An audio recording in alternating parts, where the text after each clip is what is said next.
The Piezano, a pizza oven for under $100, can get up to 800 degrees Fahrenheit, far above your home oven, and has 4.3 stars on Amazon. Can it actually make pizzas like this? Today, we're gonna find out. I'm gonna be using the exact same high quality ingredients and 48-hour plus fermented dough that I use to make pizzas like these in my backyard oven with this Piezano to give it the greatest chance it can at reaching pizza nirvana. Let's open this thing up. After about 5 minutes of unpacking, this is what we have left. This almost looks like an oversized waffle machine. We have heating coils on the top as well as the bottom. This really doesn't weigh much, maybe about 5 to 6 pounds. And then we have the pizza stone, which just drops right on top. Now we have our cooking surface. Close the oven and we're ready to bake. I think this is a cutter. It's actually a scraper for your pizza stone. We also have this novel pizza paddle, which you assemble the pizza on top of. And then when you're ready, it just drops on the surface. I will try this out for one of the pizzas and see how it works. So here is the Piezano on my countertop. You can see it definitely takes up a fair bit of space. You probably wouldn't be leaving this out all the time.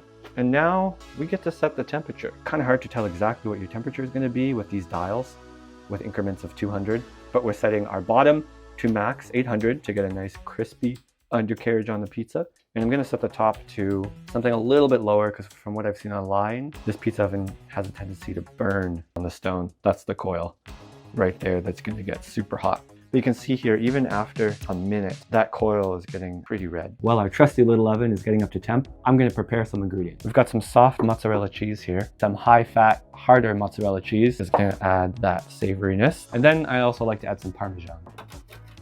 Shaky, shaky. I am so impressed by how fast this thing is heating up. It's only been about 5 or 6 minutes. That is just so impressive. My backyard ovens would take at least a half an hour to get up to 800 degrees Fahrenheit. Now we're gonna be shaping some dough. This dough has been waiting for the Piezano for over 70 hours. So it's very well fermented. This is probably as big as I wanna make this pizza. I transferred our pie to the paddle that we're gonna be dropping the pizza in. I'm pretty happy with that. Okay, let me set this up here for this big event. I am nervous for this properly. So we have the pizza here on the Piezano peel. It's now saying that it's up to just under 800 degrees Fahrenheit. I have 694, a moment that I'm nervously anticipating. Will it go well? Okay, close this.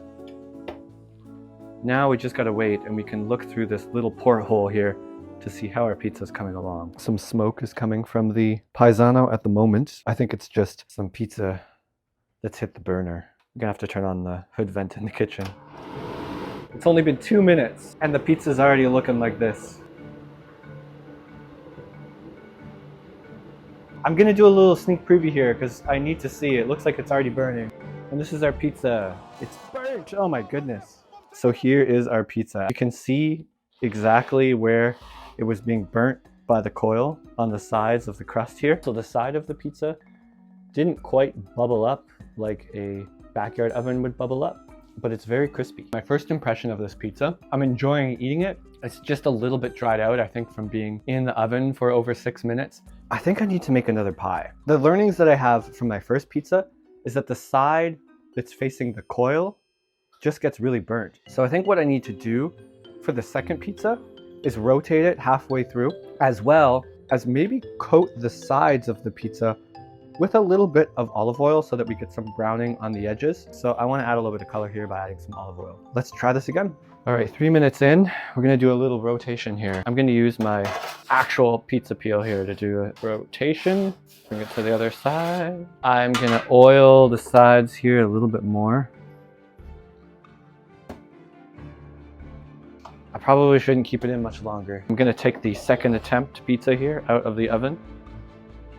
This is normal too, by the way, is getting these little marks on your stone. That's just a part of making pizza. This is take 2. I like the puff that we have. I think rotating halfway through is probably a good idea, though it's still a little bit uneven. This pizza is actually a lot better. I took it out just at the 6-minute mark. I made sure to rotate it halfway through. It's not bad. This is a respectable pizza. Here's a slice. You can see the side profile. We've got some nice air pockets. Undercarriage is looking not bad. And the has a nice deep color to it. This has me thinking, where does this sit next to a backyard pizza oven? I made a pie with the exact same dough and came up with this. It's not a margarita, but you can see pretty clearly the differences between the two. This was cooked in 90 seconds. This one was cooked in 6 minutes. With the Gosni, you can see how much the crust has risen on the sides. It has that classic Neapolitan pizza look, whereas the Piezano is a little bit more flat and baked looking. Here's a side profile of the Gosni backyard oven. Look at those air pockets. It's like a little cave in there. And this is the side profile of the Piezano. Still had some nice puffing. So there you have it. We made 2 pizzas. The second one ended up being a lot better. I did a taste test with my wife off camera, and she rated this an 8 out of 10. The home oven, a 7 out of 10, and the pizza oven, a 10 out of 10. There's a couple cons to the Piezano that are worth mentioning. One, the heating element is so close to the pie that most of the time you're probably gonna end up burning the crust a little bit. And also, this does not quite get up to the same temperature as the backyard pizza ovens I cook with. So if you're watching this video and wondering if this might be worth it for you, I would say yes it is, especially if you don't have access to an outdoor space for a propane powered flame cooked pizza. This is a very good alternative. That is a wrap. Hope you enjoyed this video. Please like, comment, subscribe for my tiny little pizza channel. I'd appreciate it a bunch. Thanks so much, and pizza out.